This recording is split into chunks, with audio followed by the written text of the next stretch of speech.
Well, hello, everybody, and welcome. Thanks for watching. Today's topic is my recent music haul from Poobah Records out in Pasadena.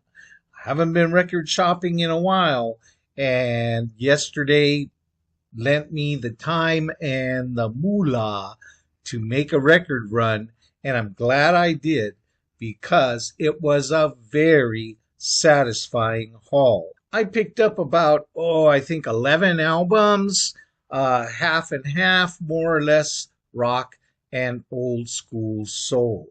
11 albums, and I paid just under $60. Not a single album was priced over $8 that I picked up, and most of them were $2.99, $4.99, like that. So that worked out very well. Great value for the money. Of course, there was expensive albums. They love to overprice, in my opinion. They love to overprice a lot of the classic rock albums, and thankfully, I'm able to overlook those and bypass them because I already have them. Although what I don't have is the Stones' Satanic Majesty album. I don't have that, and they had it, but they wanted $40 for a used copy. Please, get out of here. So I'll keep on the hunt for that. Getting to what I did find. Here we go. Let's get to it. Number one, first up, Dire Straits' Communique. This is Dire Straits' second album, coming off the heels of their very, very successful first album. And I was reading a little bit about it. I don't know a lot about all these albums. I find out by reading often about them afterward and seeing what the critics thought and stuff. I've been trying to flush out all of the Dire Straits library because I love their stuff. Many of you do. And I saw that the critics kind of mostly panned this album, mixed reaction anyway. And a lot of them felt that it was derisive of the first album. And they said, well, they forced Knopfler to hurry up some quick music. And so a lot of it was a clone of the first album. But this one, in my opinion, stands on its own. Beautiful music, beautiful sonics, beautiful engineering, soundstage fantastic. The musicians, the instruments are separated and very, very clear. The vocals are very good and clear. Everything is great about this recording. Want to talk about why people like vintage vinyl and that sound that you only get from vinyl? This is a perfect example right here. So this is a great album. Communique. That was the first one I listened to yesterday. Let's go in the order of how I listened, right? Doobie Brothers. I listened to this next. Doobie Brothers Stampede. Now, I've always been a big fan of Doobie Brothers. And what I've found is that I actually prefer the pre-Michael McDonald Doobie Brothers sound. It's just a different kind of Doobie Brothers. Maybe more rock, more country rockish, bluesy even. And to be honest, I'm just done with Michael McDonald's voice. And so I love the original vocalist. Name escapes me because I'm not a huge Doobie Brothers fan that I can name everybody in the band. But the original vocalist, he's right here. He's all over the place. And that's the sound that I love from the Doobies. So here we go. Doobie Brothers Stampede. I'm pretty happy with it. They lost me on a couple of cuts on side two. They kind of started to lose me a little bit, and it just didn't grab me as great songs. But maybe after a few more listens, the whole album will grow on me. Otherwise, side one I really loved, and some of you may remember what was a big hit off of this one. There's a big song off of this one. Oh, "Take Me in Your Arms." Their remake, their cover of Take Me in the Arms. I think it was Isley Brothers that did that first, and this is a very good version here. So that was one of the big singles that took off out of this album. Side one, great, loved it on first play. Side two, might take a couple more listens to get used to. But Take Me in Your Arms leads off side two. So, all right, there's that one. That's what I grabbed. What did I listen to next? Santana Amigos. Santana, right before the Moonflower album, right before that whole Moonflower vibe, that live album vibe that I really love. And this one I jumped on because it has a couple of those original studio cuts of songs that I really enjoy on the Moonflower album. What? Dance Sister Dance is one of them. Europa, Earth's Cry, Heaven's Smile. That's one of those long Santana guitar solos where his guitar just sings a song for you. So those two I remembered from Moonflower, and I grabbed it, and I'm very happy. He's got a couple of cuts on here that are kind of along that whole progressive jazz kind of vibe that I can take it or leave it. Some songs are better than others, and he's got a couple of those on here. And there's pieces of the songs where the solos, the extended solos, take off, and they're very good.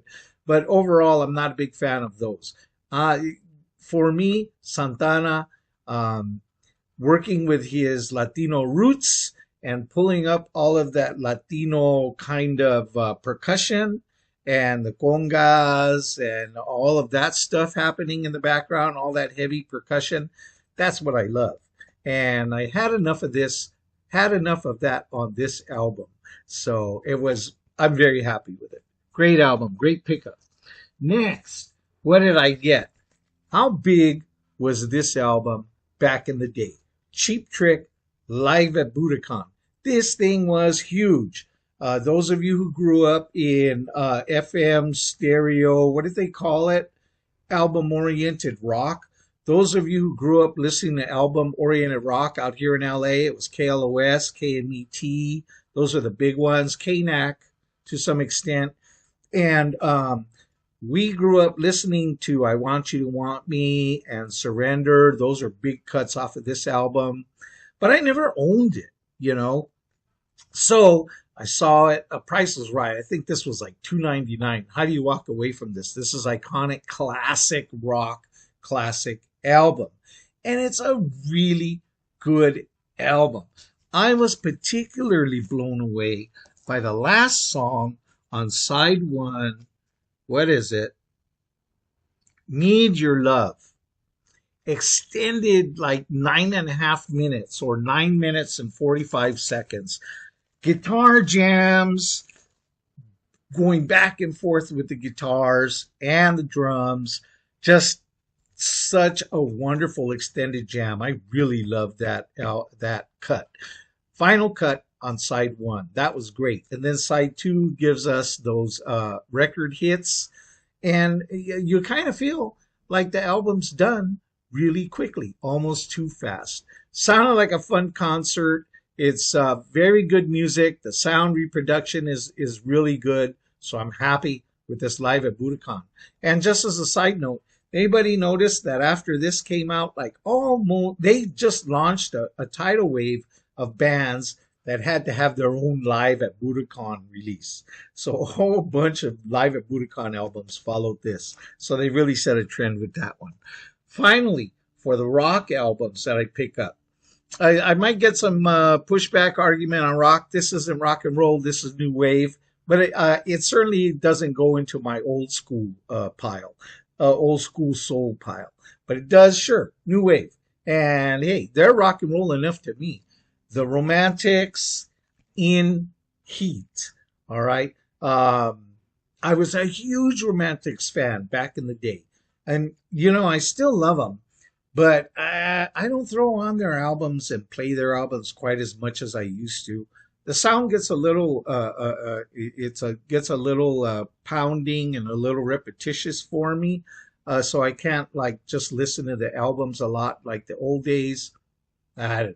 The years change, right? Our tastes change. But I still love the Romantics. And I haven't listened to this album in a really long time. Maybe I'll come back to you guys and tell you and say, you know what, I don't know where that opinion came from that I got tired. Maybe I just played the Romantics a lot and got tired of listening to them, and that could be all it was, just a little bit of burnout. So I haven't listened to a Romantics album in a really long time, and especially this one, which is another replacement album for replacing the albums that I lost in the great punk rock robbery of the 80s. And so there's my replacement album. I'm going to listen to that and see how that plays out for me. That's it for rock. What I am going to do is just devote a whole nother video to the old school soul albums that I picked up. Let me give you a quick preview, though, right? Let me give you a quick teaser of what I grabbed. Maybe this will entice you to come back and see when I talk about these. Very quickly, what did I pick up? Eddie Kendricks, Boogie Down. Awesome. 21 very important platters. This is KGFJ, put out by the radio station, records that they played on their station. LA history, LA radio history, LA radio soul music history. So I bought it just on that, and that's $1.99. How do you not grab that? The Emotions, Rejoice. So I picked this album up, again, another $1.99. We'll talk more about the details of these albums in the next video. Just want to show you. Float on. Who remembers that, huh? The Floaters here. And then finally, a Four Tops, Meeting of the Minds. So we'll talk about these albums in the next video. Thanks for watching, everybody. Peace.